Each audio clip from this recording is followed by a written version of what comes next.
Textile industry का संपूर्ण ज्ञान जिस भी आदमी को थोड़ी बहुत भी सीखने की ललक होती है, भूख होती है, इस वीडियो में उसको स्वाद आ जाएगा।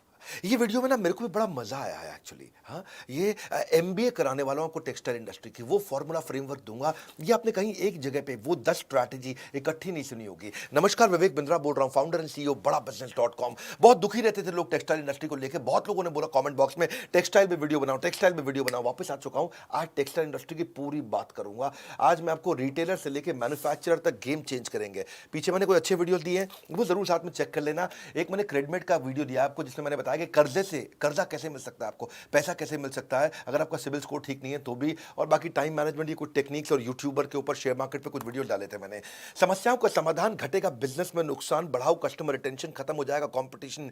ये ज्ञान बढ़ा देगा आपका नाम, कैसे बेचे सामान कस्टमर केवल याद रखेगा आप ही का नाम। टेक्सटाइल इंडस्ट्री की एमबीए करने वाले हम। रिटेल, कपड़ों का रिटेल, कपड़ों का व्यापारी, ये जो है ना एक कस्टमर का बिजनेस होता है। इसमें आपको दुकान के अंदर शोरूम में कुछ एंटरटेनमेंट, एक्साइटमेंट रखनी चाहिए, तभी कस्टमर आता है। वैसे तो रिटेलर बहुत सारे हैं, लाखों रिटेलर है हमारे देश में, इतना कंपटीशन है, इतनी स्कीम, इतने डिस्काउंट, तो रिटेलर अलग से कैसे निकल के आए? कपड़ों का व्यापारी क्या करेगा? इस इंडस्ट्री में होता क्या है? इसमें कौन चाहता है? करोड़ों रुपया कैसे कमाया जा सकता है? सुनना मेरी बात को। अगर इसके अंदर जैसे खाने की इंडस्ट्री होती है ना, फूड, उसको पहले देख के खाते हैं, आंखों से खाते हैं, फिर जबान से खाते हैं। कपड़ों में भी ऐसे ही होता है। हाँ, कपड़ों में भी ऐसे ही होता है। पहले आप कपड़ों को देख करके पहनते हो मन से, उसके बाद एक्चुअली पहनते हो। हाँ, तो शोरूम आपका ऐसा होना चाहिए, कपड़े ऐसे होने चाहिए, देखने में अच्छे लगे। बड़ी ल्यूक्रेटिव इंडस्ट्री है। 10 लाख रिटेलर है आज हमारे देश के अंदर कपड़ों के। और ब्रेक इवन पॉइंट इसका बहुत ईजी है, आसानी से अचीव हो सकता है। अगर 50% एफिशिएंसी पे भी करें तो ब्रेक इवन तुरंत मिल जाता है आपको इसमें। छोटा रिटेलर भी इसमें लॉस नहीं करता, लेकिन अगर ठीक से चलाए तो। हाँ, आपका रोटी कपड़ा मकान नेसेसिटी है, रिसेशन प्रूफ बिजनेस है। थोड़ा सा भी अगर आपने चेंज होते हुए फैशन को रिस्पॉन्ड कर लिया, छा जाओगे। 10 स्ट्रैटेजी दे रहा हूं। पहला, रिटेल के अंदर सेल्स नहीं होती है। कपड़ों के शोरूम में भी सेल्स नहीं है, परचेज सेल्स है। हाँ, क्या मतलब हुआ इसका? इसमें ना सारा गेम परचेज में है। परचेज, आपको क्या ब्रांड लेना है, क्या डिजाइन लेना है, कौन सी सीजन में चलेगा, किस प्राइस का चलेगा, गेम सारा परचेज में है। जितने भी मैंने कपड़ों के शोरूम देखे हैं, वहां सारी गड़बड़ तभी होती है जब उनके पास गलत माल पड़ा होता है। रिटेलर को एग्जीबिशन जाना चाहिए, एग्जीबिशन में जाकर के स्टडी करना चाहिए मार्केट क्या ले रही है।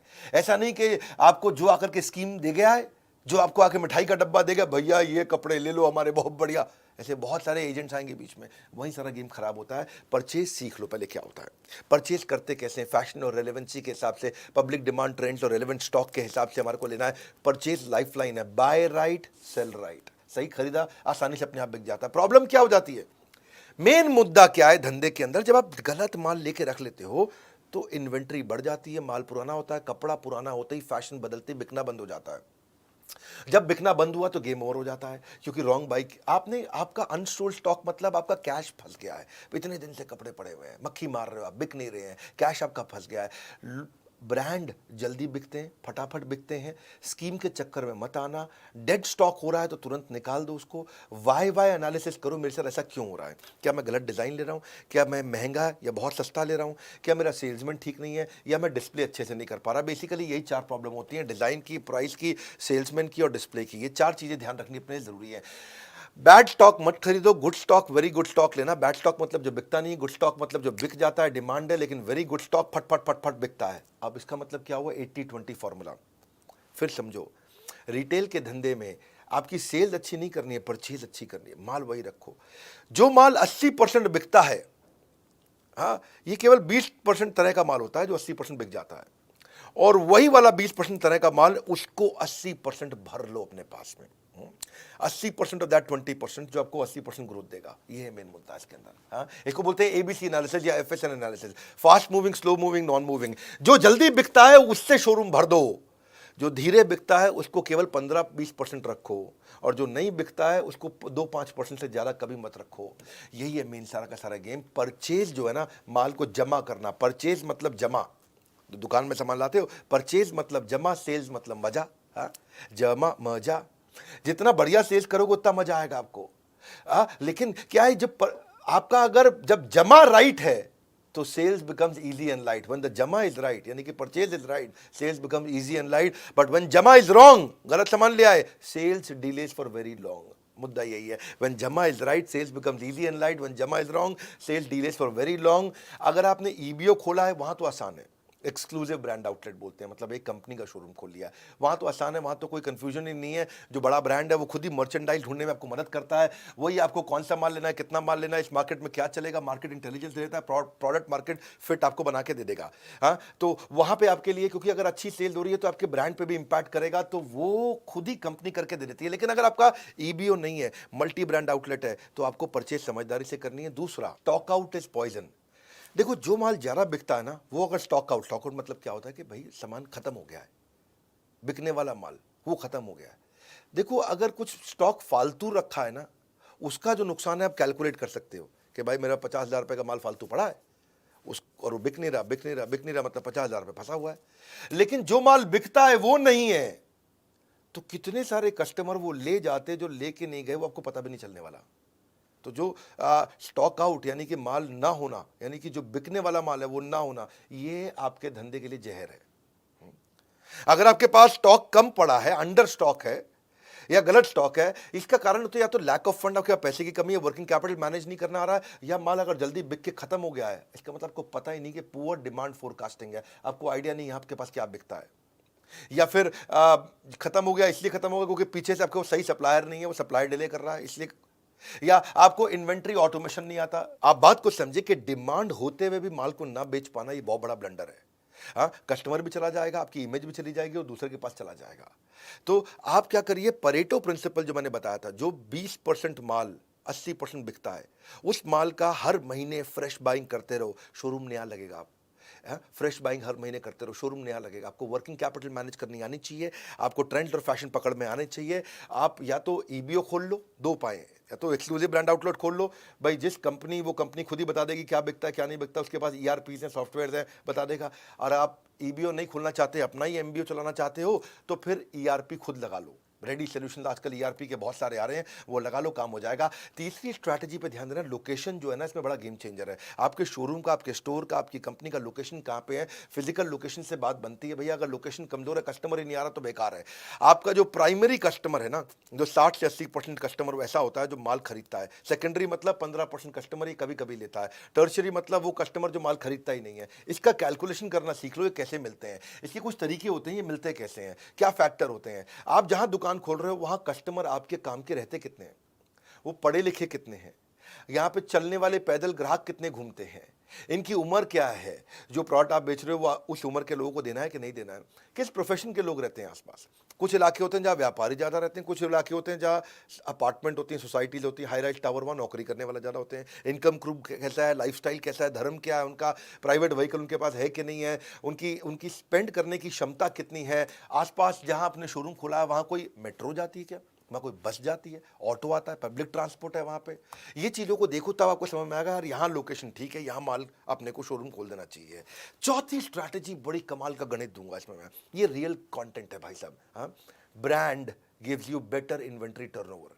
क्या मतलब हुआ बेटर इन्वेंट्री टर्नओवर? मतलब बेटर आरओआई। इसका मतलब समझो, केस स्टडी से समझाता हूं। मोबाइल के दो ब्रांड लेते हैं, जियोनी और शाओमी। जो दुकानदार है ना, उसको शाओमी केवल 4% मार्जिन देता है, जियोनी 12% मार्जिन देता है। लेकिन फिर भी कौन, मतलब कमाई किस में जा रहा है, जियोनी में कि शाओमी में? जियोनी में। जियोनी 12% दे रहा है। हाँ, यानी कि आपने 1 लाख रुपए का मोबाइल बेचा जियोनी का, तो आपको 12,000 रुपये कमा लोगे। शाओमी का 1 लाख रुपए का मोबाइल बेचा तो केवल 4,000 रुपये कमाओगे। तो आदमी कहे भाई जियोनी ज़्यादा रख लो, लेकिन वो शाओमी रखता है ज़्यादा। पूछो क्यों? क्योंकि समझो यहाँ पे दो आपके बड़े अच्छे से खाने बने हुए हैं जहां आपने मोबाइल रखे हुए हैं, है कि नहीं, रैक अंग्रेजी में बोलते हैं। यहां 1 लाख रुपए का जियोनी पड़ा है, यहां 1 लाख रुपए का शाओमी पड़ा है।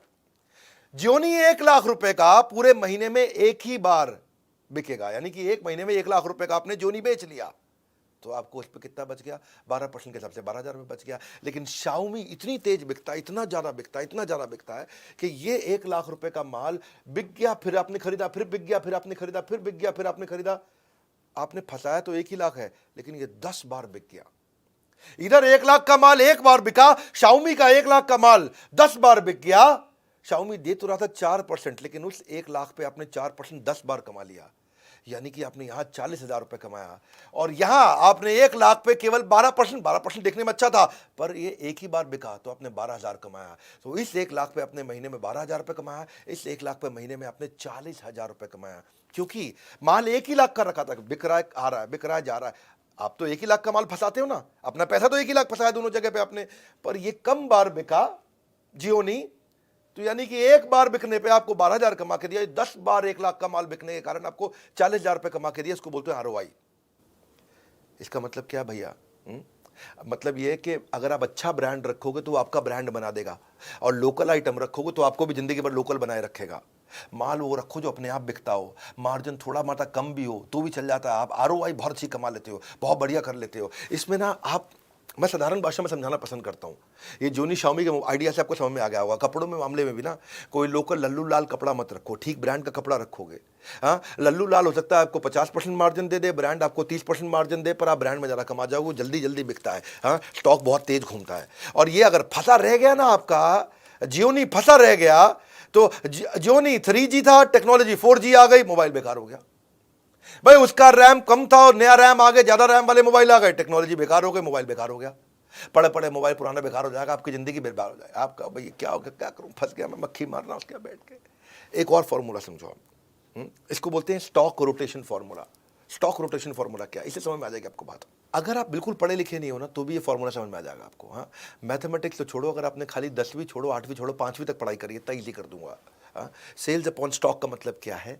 आपने सेल्स करी 2 करोड़ की और माल आपने 1 करोड़ का खरीदा, यानी कि साल के एंड में आपके पास 1 करोड़ का माल बचा, लेकिन साल के एंड तक आपने सेल 2 करोड़ की कर दी। कैसे करी होगी? ऐसी करी ना कि भाई माल गया आया गया आया, तो आपने माल आपने 2 बार मंगा लिया। तो आपका जो फंसा था 1 ही करोड़ फंसा था, लेकिन माल आपने 2 बार बेच दिया। आप, कई लोग इतने समझदार होते हैं, इतने समझदार होते हैं कि 1 करोड़ लगा करके 5 करोड़ की सेल कर देते हैं, और कई एक्सट्रीमली बेस्ट होते हैं, वो 1 करोड़ लगा करके 1 करोड़ का माल साल में 10 बार बेच देते हैं। यानी कि कपड़ों के शोरूम में उसको बोलेंगे 10 करोड़ अपॉन 1 करोड़, यानी कि उसका स्टॉक रोटेशन 10 बार हो गया है। आप समझो, तो इसको ऐसे समझो भाई, कुछ दुकानदार पुराना माल पड़ा है, वो थान में लिपटा हुआ है, उस पर दाग पड़ जाते हैं, जीन्स रखते हैं। किसी लोकल शोरूम में जाओगे दुकान पे, वहाँ जीन्स जब वो खोल के निकालेगा ना, तो उसके घुटनों से जहाँ फोल्ड करी थी जीन्स, उस पर लाइन सी आ जाती है। देखिए आपने कभी कभी ब्राउन सी भूरे रंग की लाइन आ जाती है, क्योंकि माल पड़ा हुआ है, उसका स्टॉक रोटेशन नहीं हो रहा, पुराना माल पड़ा हुआ है, खराब हो गया उसका माल, है, फैशन बदल चुका है, माल पड़ा हुआ है। वही चक्कर है। आपने अगर 1 करोड़ का माल 10 बार बेच दिया तो आपका स्टॉक रोटेशन 10 है। इसको आप ऐसे समझो फॉर्मूला से आसानी से, कि 1 करोड़ का माल अगर आपने 30% मार्जिन पे साल में 1 ही बार बेचा तो आपको 30 लाख रुपए बचा। लेकिन आपने दूसरी तरफ 1 करोड़ का माल साल में 5 बार बेच दिया, जल्दी जल्दी बेच दिया, 30% की जगह खाली 20% मार्जिन कमाया, तो 20% मार्जिन आपका 1 करोड़ का होता है 20 लाख, लेकिन 5 बार बेच दिया, यानी कि 20 लाख मल्टीप्लाइड बाय 5, 1 करोड़ रुपया। यहाँ 30% मार्जिन के साथ आपने 30 लाख कमाया, 20% मार्जिन के साथ आपने 1 करोड़ कमा लिया। वो 30 लाख कमा रहा साल में, ये 1 करोड़ कमा रहा साल में। एक ही अमाउंट फंसाया दोनों ने, इन्वेस्टमेंट दोनों की बराबर थी, पर उसकी बेचारे की कमाई साल के एंड में 30 लाख है, इसकी कमाई साल के एंड में 1 करोड़ है। ये मजा मार रहा है। इसके लिए करना क्या हुआ है, समझ में तो आ गया आपको? 4 महीने पुराना माल खरीदी के भाव पे बेच दो। अगर कोई जीन्स लेके आए थे आप 500 रुपए की, 4 महीना हो गया है, अब 500 में बेच देना भाई। 800 900 का खाब छोड़ दो, अब 700 में मत बेचो, 500 में बेच दो, 4 महीना हो गया। लेकिन अगर 6 महीने तक सामान पड़ा रह गया कपड़ा आपके पास कोई, तो 500 की जगह 450 में बेच दो, कोई दिक्कत नहीं है। 430 में बेच दो, कोई दिक्कत नहीं है, पैसे छुट्टे हो जाएंगे। आपके पास 50,000 रुपये का माल फंसा पड़ा है ना, 50,000 का माल 40,000 रुपये निकाल दो, 40,000 रुपये हाथ में तो आएंगे। जब 40,000 हाथ में आएंगे तो नया माल लेके आओ, बहुत तेज बिकेगा, कमा के भी देगा। जब जगह खाली होगी, नया माल आएगा, नया माल जल्दी बिकेगा, जो शॉप है वो शोरूम लगने लग जाएगा अपने आप। कस्टमर के हिसाब से खरीदो भैया। कई लोग आएंगे आपको स्कीम देंगे, अरे भाई साहब 3 जीन्स ले लो, साथ में 3 जीन्स फ्री दे रहा हूँ, वो स्कीम है। हो सकता है कस्टमर ना ले रहा, वो कस्टमर वही लेगा जो कस्टमर को पसंद आता है। कस्टमर के हिसाब से माल खरीदो, स्कीम के हिसाब से नहीं कि जो डिस्ट्रीब्यूटर डीलर आके आपको स्कीम दे जाता है। हाँ, तो आपके लिए देखो एक चीज़ और अच्छी बताता हूँ, आपको आरओआई अच्छा निकालना है ना, टेलर रख लो अपने पास। टेलर के साथ बहुत कमाई होती है भैया। शोरूम खोलना मुश्किल है, टेलर रखना आसान है। पर क्या शोरूम तो आप खोल लेते हो, उसके बाद टेलर के खर्चे आपको चुभने लग जाते हैं। हाँ? आप क्या है कि आप $1 खर्च कर देते हो, 1 पेनी में दिक्कत आती है। 2,000 का नोट खर्च कर देते हो, 2 रुपए खर्च करने में दिक्कत आती है। टेलर रखो।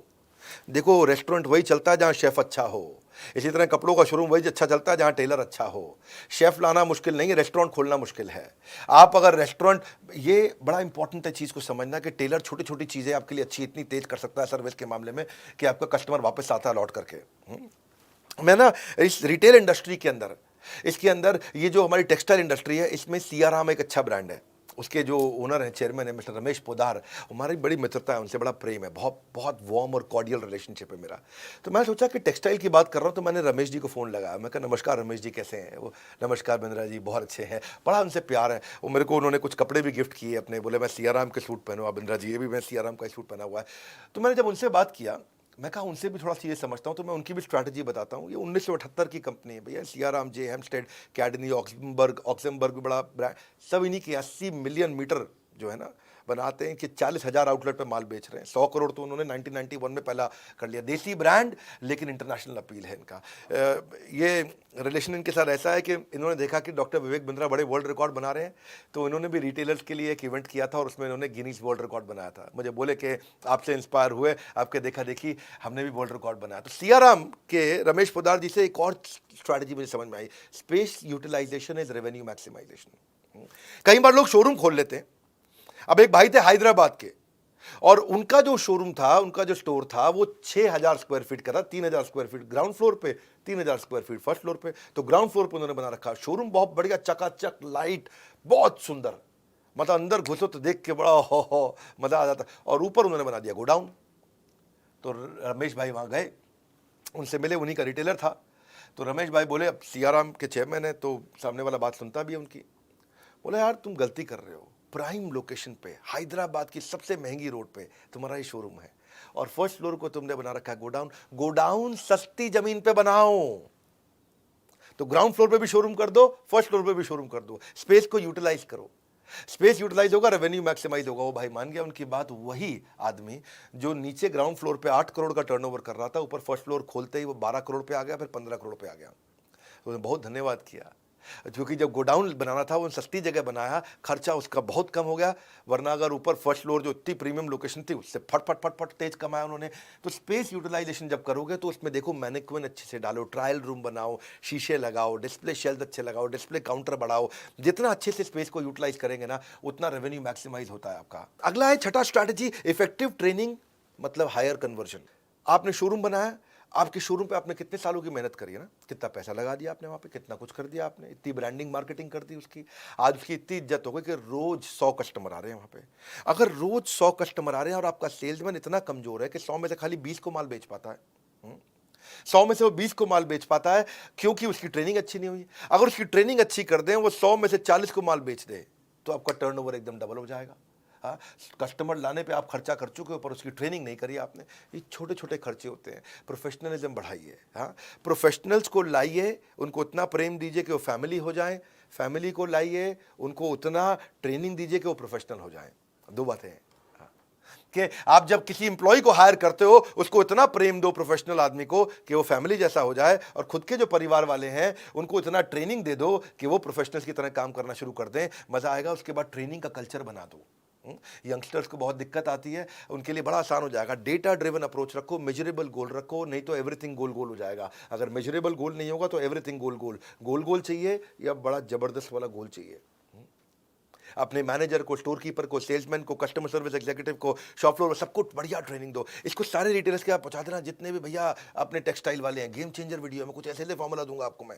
तो सेल्समैन ना बड़ा इंपॉर्टेंट टच पॉइंट होता है। 10 में से 2 कस्टमर को माल बेच पा रहा था, वो 10 में से 4 को बेचना शुरू हो गया। अच्छी ट्रेनिंग दे दी आपने तो टर्नओवर डबल हो गया आपका। तो आपका जो शॉप फ्लोर है वो बहुत इंपॉर्टेंट एरिया है। उसको आप फीचर वर्सेस बेनिफिट की ट्रेनिंग दो। भाई कपड़ों का फीचर मत बताओ, बेनिफिट बताओ उसको। प्रोडक्ट की origin, history, accessories, catalogue, prices, कपड़ों के डिफरेंट साइजेज, यूके का साइज ये है, यूएस का साइज ये है, मेन का साइज ये है, वुमेन का साइज ये है। फैब्रिक का उसको एक्सपीरियंस हो जाना चाहिए। कॉम्पिटिटर क्या प्रोडक्ट बेच रहा है, कॉम्पिटिटिव एडवांटेज क्या, उसको समझ में आ जाना चाहिए। एटिकेट्स के साथ बात करें, रैपो बिल्डिंग, रिलेशनशिप बना करके माल बेचे, कस्टमर के बाइंग बिहेवियर को पहचाने। डिफिकल्ट गुस्से वाला कस्टमर आ गया, एकदम चिड़ा हुआ, नक चढ़ा, ऐसे वाला भी होते हैं ना कहीं। हाँ, उसके साथ भी बड़ा कैसे वो डील करे, उसको कैसे समझाए और कैसे फॉलो अप करे, रेफरल कैसे ले, सेल्स को क्वालिफाई करे, प्रोफेशनल एथिक्स और एटिकेट उसको समझ में आ जाए, क्रॉस सेल अपसेल कर सके, है कि नहीं है। क्रॉस सेल अपसेल क्या होता है कि वो अगर कोट खरीदने आया तो अंदर के लिए शर्ट भी बेच दी साथ में। हाँ, अगर वो ट्राउजर लेने आया है तो ट्राउजर के साथ में अपने सॉक्स भी बेच दिए उसको। आपने अगर वो स्कर्ट लेने आई है तो अपने साथ में टॉप भी बेच दिया उसको।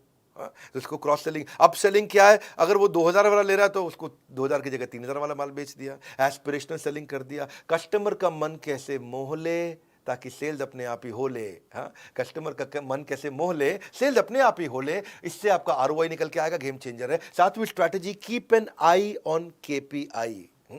केपीआई मतलब की परफॉर्मेंस इंडिकेटर। कुछ फॉर्मूलाज रखने चाहिए अपने स्टाफ के साथ, अपने ऊपर भी रख सकते हो। बेटा झूठ बोल सकता है, डेटा झूठ नहीं बोल सकता। फॉर्मूला क्या है आपको पता है भैया, मैं गैस नहीं देता, मैं ये नहीं बोल रहा जॉन लगा दो, मेहनत कर लो, खून पसीना एक कर लो, एड़ी चोटी का जोर लगा दो, ये सब बोल रहा हूं क्या मैं? फालतू मोटिवेशन नहीं मेरे भाई, रियल फॉर्मूला। बिजनेस के मामले में डॉक्टर विवेक बिंद्रा के चैनल पे आ जाओ, बड़ा बिजनेस, बस बस बस इतना ही। केपीआई मतलब डेटा ड्रिवन काम करना। कैसे करना है आपको? डेटा ड्रिवन का मतलब है जैसे ना आप कुछ फॉर्मूला चेक करो, प्रॉफिट पर स्क्वायर फीट। अगर आपका 1000 स्क्वायर फीट का शोरूम है, आपका 1 लाख रुपए का प्रॉफिट हो रहा है, तो 1 लाख को 1000 से डिवाइड कर दो, आपको पता चल जाएगा प्रॉफिट पर स्क्वायर फीट कितना आ रहा है। फिर वो बेंचमार्क से उसको इंप्रूव करो। एवरेज ट्रांजैक्शन वैल्यू, जितने लोग आ रहे हैं, मेरा जो मेरा नाई है ना, बाल काटने आता था मेरे, उसके यहाँ एवरेज ट्रांजैक्शन वैल्यू जो थी 200 रुपए की थी। मैंने उसको बताया कैसे कॉम्बो बना दे और average transaction value, average order value को 500 रुपया कर दे। उसने कॉम्बो बनाना शुरू किए। जो कस्टमर बढ़ाना मुश्किल है, लेकिन उसी कस्टमर से ज़्यादा पैसा लेना आसान है। तो 200 में जो बाल काटता था, शेव करता था, उसने बोला मैं मसाज के साथ में बाल भी फ्री कर रहा हूँ काटना, शेव भी फ्री कर रहा हूँ, ये भी कर रहा हूँ। तो लोग जो है ना, उसने, मैंने उसको बताया कि ऐसा करो, सेल्फी ले ले यार, एक थीम उसको दिया, वो बहुत चल गया उसको, भाई मज़ा आ गया, है कि नहीं। लोगों ने वो 200 की जगह 500 का माल लेना शुरू कर दिया। इसको बोलते हैं एवरेज ट्रांजैक्शन वैल्यू। हाँ, ऐसे ही आप लीड कन्वर्जन, कि भाई जितना कस्टमर आ रहा है कितने को बेच पा रहा है, पिछले महीने से ज़्यादा रेवेन्यू करके देखा, ये भी केपीआई हो गया, की performance indicator. Upsell cross sell कितना कर रहा है। हाँ, एवरेज सेल्स साइकिल टाइम, मतलब ये कस्टमर को कितनी देर में बेचता है। हाँ, कई सेल्समैन होते हैं, वो उसके पास कस्टमर आया 15 मिनट में बेच देते हैं। कई सेल्समैन होते हैं, उसके पास कस्टमर आया 1 घंटा सब खोल के बैठ जाता है, ये भी देख लो, ये भी देख लो, ये भी देख लो। कस्टमर कंफ्यूज, गोल चक्कर होता रहता है। साइड में अमेजोन खोलता है और वो अपनी मम्मी को बोले मम्मी यहाँ से ले लेंगे, माल भी नहीं बिकता, है कि नहीं है। और बिकता भी तो ये 1.5 घंटे बाद जाके बिकता है। इसको क्या बोलते हैं? Average handling time, AHT। तो ये भी देखो कौन एम्प्लॉय ज़्यादा टाइम लगा रहा है। Average profit margin on sales, कौन डिस्काउंट ज़्यादा दे देता है, पूरे मार्जिन पे बेच रहा है कि नहीं बेच रहा। ये सेल्स पर रिप्रेजेंटेटिव, अगर आपकी 1 लाख की सेल हुई है और आपने पास 10 आपके पास एम्प्लॉय है, सेल्समैन है, तो मतलब ऑन एन एवरेज एक आदमी 10,000 रुपये की सेल करता है। तो जो 10,000 से ज़्यादा की करता है उसकी ताली बजा दो, जो 10,000 से कम की करता है उसकी ट्रेनिंग कर दो। ये कुछ बढ़िया बढ़िया KPIs होते हैं। सेल्स पर एम्प्लॉय निकाल लो, एम्प्लॉय टू कस्टमर रेशियो निकाल लो। हाँ, कि भाई आपने इससे ये बड़ा फायदा है एम्प्लॉय टू कस्टमर रेशियो, कि अगर आपके पास रोज 1000 कस्टमर आ रहे हैं और 10 सेल्समैन हैं, तो आपने निकाल लिया भैया कि मैं 100 कस्टमर पे एक सेल्समैन दिन भर में लगाता हूं। जब फेस्टिवल का टाइम आता है, 1000 कस्टमर की जगह 3000 कस्टमर हो जाते हैं, तो आपको पता चल जाएगा कि भाई मुझे एक महीने के लिए 10 की जगह 30 आदमी करने पड़ेंगे, क्योंकि आपका एम्प्लॉय टू कस्टमर रेशियो निकल गया। हाँ, कस्टमर कितने दिन तक आपके साथ ट्रांजैक्शन करता है, क्योंकि कस्टमर रिपीट कस्टमर बन रहा है कि नहीं, लॉयल कस्टमर बन रहा है कि नहीं, प्रमोटर एडवोकेट बन रहा है कि नहीं बन रहा। क्योंकि ये भी बड़ा इंपॉर्टेंट फॉर्मूला है। रिटेंशन रेट, कितना कस्टमर रिटेन हो रहा है। रेफरल रेट, कितना कस्टमर आया और कितने को नए साथ में लेकर के आया, रेफरल किया उसने। क्योंकि KPI जब आप कर देते हो तो इससे आप एम्प्लॉयज को अकाउंटेबल कर लेते हो। एम्प्लॉयज अपने आप काम करते हैं, आपकी प्रेजेंस के बिना काम करते हैं। आप जो है वृंदावन में बैठ करके कीर्तन कर रहे हो, भगवान का जप कर रहे हो, या दुबई के बीच पे लेमनेट पी रहे हो, पीछे से धंधा अपने आप चल रहा है, क्योंकि आपने फॉर्मूला लगा के सबको मेजर करना शुरू कर दिया। लोग ऑर्गेनाइजेशन की प्रायोरिटीज को समझ जाते हैं, आपके एम्प्लॉय रिस्पॉन्सिबल होते हैं, बड़ी क्लैरिटी मिल जाती है उनको, इंडिविजुअल परफॉर्मेंस अच्छी होने लग जाती है। तो ये KPI था। 8वीं स्ट्रैटेजी है फिजिटल। फिजिटल मतलब अब फिजिकल शोरूम के साथ डिजिटल भी जाओ। बाइंग बिहेवियर बदल रहा है, इंफॉर्मेशन एज है, सब कुछ इंटरनेट पे दिख रहा है, सब कुछ इंटरनेट पे चल रहा है। पहले लोग टच फील करते थे, अब इंटरनेट से खरीद लेते हैं। तो आप डिजिटल भी हो जाओ साथ साथ। डिजिटल होने में घबराने की कोई जरूरत नहीं है, एक्सटेंशन है फिजिकल स्टोर का। आपको पूरे देश में जाने की जरूरत नहीं, आप डिजिटल तुरंत फटाफट पहुंच जाते हो। आप होम डिलीवरी दे सकते हो, सर्विस का एक्सटेंशन है वो। हमारे ना बड़े सारे कोर्सेज हैं कि एक फिजिकल बिजनेस को डिजिटल बनाने के लिए, WhatsApp marketing, digital marketing, Facebook marketing, e commerce marketing, email marketing. बस आपने ये सब सीख लिया, व्हाट्सएप मार्केटिंग आपने सीख लिया, तो आप कस्टमर को प्रोडक्ट भी भेज दोगे, उसको प्राइस भी बता दोगे, उससे परचेज भी करा लोगे, उससे पेमेंट भी करा लोगे और अपना प्रॉफिट भी कमा लोगे। बड़ा आसान है, तो वो मुश्किल नहीं है। आपके प्रोडक्ट में आएगी विजिबिलिटी, जैसे प्रोडक्ट की डिजिटल बढ़ेगी विजिबिलिटी, आपके धंधे में आ जाएगी स्केलेबिलिटी। आसान है ये। आप अपना गूगल पे, फेसबुक पे, सोशल मीडिया पे, आप आजकल गूगल की लिस्टिंग, बिजनेस लिस्टिंग बहुत होती है कि नाम, एड्रेस, फ़ोन नंबर डाला, अपना विजुअल कंटेंट सारा डाल दिया, भाई मेरे पास ये कपड़े हैं, आपको रिव्यूज़ देने शुरू कर दिए, एकदम बात बनेगी। आपका लोगो वोगो डाल दो वहाँ पे, सब काम हो जाएगा, कस्टमर रिव्यू देने लग जाता है आपको। इससे आपको लीड्स मिलेगी, विजिबिलिटी मिलेगी, डिस्प्ले मिलेगा, बहुत अच्छा है ये। आपके मार्जिन अपने आप बढ़ जाते हैं, बीच में सारे इंटरमीडिएरी खत्म हो गए, इसको कमीशन दो, उसको कमीशन दो, कुछ नहीं, सीधा कस्टमर को माल बेचो, 365 दिन आप बेच सकते हो, क्योंकि इंटरनेट तो आपका रात को भी चलता है, दिन में भी चलता है। शोरूम तो आपका खाली दिन में खुलता है, इंटरनेट तो आपका रात को 2 बजे भी इंटरनेट पे दुकान खुली है, आपकी दुकान इंटरनेट पे सुबह 4 बजे भी खुली है, 26 जनवरी पे भी खुली है, 15 अगस्त को भी खुली है। इंटरनेट पे तो आपकी दुकान हर समय खुली हुई है। तो इसको सीखो आकर के, हमारे भी कोर्सेज हैं बहुत सारे, इसके ऊपर आप ज्वाइन कर सकते हो बोर्ड लाइन नंबर पे फ़ोन करके। बहरहाल, नौवीं स्ट्रैटेजी, अगर आपको ईबीओ का मतलब क्या है? ईबीओ मतलब एक्सक्लूसिव ब्रांड आउटलेट। इसमें आपकी मेहनत कम है, ब्रांड की मेहनत ज़्यादा है, वो सारे आपकी मदद करते हैं। मान लो आपने कोई भी ब्रांड उठा लो, अभी सीआरएम की बात कर लेते हैं, सीआरएम का ब्रांड उठा लो, उसके अपने लॉयल कस्टमर हैं, उसकी अपनी बहुत बड़ी विजिबिलिटी है, उसका अपना प्रूवन एक क्वालिटी और कमर्शियल वायबिलिटी है, और आपको बड़ी अच्छी प्रीमियम अपील है उसकी। ब्रांड का अपना एक विजन होता है, उसकी अपनी लॉन्ग टर्म स्ट्रैटेजी होती है, उसके अपने ग्रोथ प्लान होते हैं, उसके बाद अपने मार्केटिंग के बजट होते हैं। आप थोड़ी कर सकते हो सारे बॉलीवुड वाले को ला दो। हमने अगर सीआरएम का एग्जांपल लिया, तो उन्होंने आजकल दीपिका पादुकोण के हस्बैंड को अपना ब्रांड एम्बेसडर बना रखा है, और अब वो आएगा अपना आकर के, वो तो पता ही आपको रंगीन कपड़े पहनता है। तो अब आप तो नहीं, आप दीपिका पादुकोण को या उसके हस्बैंड को ला सकते हो आसानी से, कोई आप तो दुकानदार हो। तो ईबीओ भी आप ट्राई कर सकते हो, ईबीओ बड़ा अच्छा ऑप्शन है। और रणवीर सिंह नाम है उसका, मैं नाम भूल जाता हूँ, मैं बॉलीवुड कम देखता हूँ। तो वो जो है, आप उसको, आपको तो खर्चा नहीं करना है, ब्रांड अपने आप खर्चा करता है, ब्रांड का आपको सपोर्ट मिल जाता है, ब्रांड आपको प्रॉपर्टी सिलेक्शन करा देगा, आपको रेंट नेगोशिएट करा देगा लैंडलॉर्ड से। आप अगर अच्छा ब्रांड होगा, बहुत सारे ब्रांड्स हैं, लुई फिलिप, फलाना डिकाना, बहुत सारे हैं। आप उसमें से अगर मान लो, हमने अभी सीआरएम की बात करी, तो आपको स्टोर भी डिजाइन करा के देंगे, स्टोर लेआउट भी कर देंगे आपका। सैकड़ों शोरूम हो चुके हैं आप सीआरएम के, और अब उनका आइडिया ये है कि अगले 1 साल के अंदर 1000 नए शोरूम खोलने वाले हैं। इनके अपने फ्रेंचाइजीज खोलते हैं ना ये, तो प्रोडक्ट की ट्रेनिंग देंगे आपको, ऑपरेशंस की हेल्प कर देंगे, फ्लो ट्रेनिंग दे देंगे, बिलिंग का सॉफ्टवेयर दे देंगे आपको, वॉक इन कैसे बढ़ाओगे, आपको लेआउट, साइनेज, हर एक चीज रेडी करके देता है। तो ईबीओ में आपकी टेंशन खत्म है, कोई नया आदमी भी चालू कर सकता है। 10वीं स्ट्रैटेजी क्या है? EBO means easy expansion. अगर आपका एमबीओ है, मल्टीपल ब्रांड आउटलेट है, तो पुरानी गल्ला चला आ रहा है। दादाजी बैठते थे, दादाजी के पिताजी बैठते थे, अभी आपके पिता बैठते हैं, अभी आप खुद बैठते हैं, अपने बच्चों के लिए क्या करें? क्योंकि भैया एमबीओ को एक्सपैंड करना मुश्किल है, ईबीओ को आसान है। ईबीओ आप एक साथ 10 शोरूम चला सकते हो, एमबीओ में आपको खुद ही गल्ले पे बैठना पड़ता है। तो इंसान अपने बच्चों के लिए जगह बनाता है, तो एमबीओ उसका बड़ा अच्छा एग्जाम्पल है। फ्यूचर बच्चों का आप सिक्योर कर सकते हो, क्योंकि टेक्सटाइल के जो पुराने खिलाड़ी हैं वो भी, और जो बिल्कुल नए हैं वो भी अपने बच्चों को, सूखा सूखा बिजनेस होता है ईबीओ का, एकदम सूखा सूखा बिजनेस। भाई कंपनी से ही माल आया, कंपनी की सारी स्ट्रैटेजी, कंपनी का सारा सिस्टम आया, कस्टमर भी आया, कस्टमर को पहले शोरूम के बारे में पता है, उसको पहले ब्रांड के बारे में पता है, ओ सियाराम, तो वो आएगा, सियाराम का कपड़ा खरीदेगा, चला जाए, आपको क्या टेंशन है इसमें? हाँ, कईयों के पास जो कमर्शियल जगह होती है, मॉल में, कहीं पर डिस्ट्रिक्ट सेंटर में, कहीं पे, कुछ लोग हैं जिनके पास काम है पर जगह नहीं है, तो वो जगह लेके काम कर ले, और कुछ लोग जिनके पास जगह है पर कोई काम नहीं है, तो उनके लिए भी अच्छा कि भाई, क्योंकि ईबीओ करना आसान है, आपको ट्रेड का आदमी होने की जरूरत नहीं है, कोई भी आदमी कर सकता है।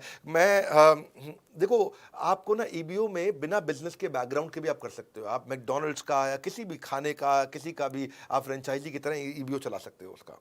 हाँ, आपको राइट फार्मूला दे देते हैं सक्सेस का। आपको अगर सीआरएम वालों से बात करना, तो उनसे भी बात करके देखो, मेरे को क्योंकि उनका बड़ा अच्छा लगा, मैंने खुद जाकर के देखा उनका। बहरहाल, ये बहुत सारे आज आपको फॉर्मूलाज मैंने दिए, आपको बहुत सारे फ्रेमवर्क दिए, आपको मैंने ये एमबीए कराई मैंने आपको टेक्सटाइल इंडस्ट्री में। आप इस वीडियो को दोबारा देखना, क्योंकि लंबा वीडियो है, इसमें बहुत काम की चीज़ें, नोट्स बनाए कि नहीं बनाए। और अगर आप डिस्ट्रीब्यूटर हो, तो आप मैन्युफैक्चरर हो, रिटेलर को आप भेजो वीडियो, होलसेलर को वीडियो भेजो, ये कोई भी फ्रेंचाइजी उस वीडियो को भेजो, सबको आगे बढ़ाना जरूरी है, इसलिए शेयर करना भी बहुत जरूरी है। बहुत काम का वीडियो है। और अगर आप भी बिजनेस में ग्रो करना चाहते हो, ऐसी सारी स्ट्रैटेजी सीखना चाहते हो, अपने ब्रांड को बहुत बड़ा करना चाहते हो, मेरा मोस्ट सॉट आफ्टर कंटेंट आ चुका, लीडरशिप फनल। ये वो कंटेंट है जहां कोई गैस नहीं है, ये थोड़ा प्रीमियम है, इसमें खाली 300 सीट होती है। एक हम 5 स्टार, 6 स्टार, 7 स्टार होटल में करते हैं इसको, एयरपोर्ट के पास करते हैं, जहां पे हम लोग बहुत, केवल 300 सीट, राइट सीधा क्वेश्चन आंसर वहीं पे टक टक टक टक टक टक। रियल कंटेंट आपका पहले ट्रेनिंग नीड एनालिसिस कर लेते हैं, आपका पहले ही मैं पूरा कच्चा चिट्ठा पढ़ लेता हूँ, क्योंकि आपसे हम फॉर्म भरवा लेते हैं पहले, आपके बिजनेस को समझ के आता हूँ, आपके क्वेश्चंस को रेडी करके आता हूँ मैं पहले से ही। आपको real life example case study देते हैं, एग्जीक्यूटिबल स्ट्रैटेजी देते हैं और एक गेम चेंजिंग कोचिंग डायरी देते हैं। ये प्रीमियम कोचिंग डायरी ये कहीं नहीं मिलती है, ये केवल उस प्रोग्राम में मिलती है। हाँ, वीकली असाइनमेंट रहते हैं, उसके बाद कोच आपको वीकली असाइनमेंट फोन कर करके कराएगा, असाइनमेंट करो भाई साहब, आप नहीं करोगे दूसरे नंबर से करेगा फोन। असाइनमेंट क्यों नहीं किया आपने अभी तक? तो हैंड होल्डिंग सपोर्ट है, leadership funnel game changer program है, लोग कसमें खाते हैं इसकी, इसलिए अभी तुरंत अगला बैच आ गया है, आप फटाफट पता कर लो, सीट खत्म ना हो जाए। लीडरशिप फनल में आपको लाइफ टाइम मेंबरशिप भी हम फ्री दे रहे हैं, और इस वीडियो को सारे रिटेलर्स तक पहुंचाओ, पता नहीं फ्री कंटेंट से किसकी कितनी मदद हो जाए। बड़े गेम चेंजिंग इसमें स्ट्रैटेजीज है। हमारे साथ जुड़े रहने के लिए, इस वीडियो को शेयर करने के लिए, लीडरशिप फनल के लिए फोन करके पता लगाने के लिए आप सबका हृदय की गहराई से प्रेम पूर्वक बहुत बहुत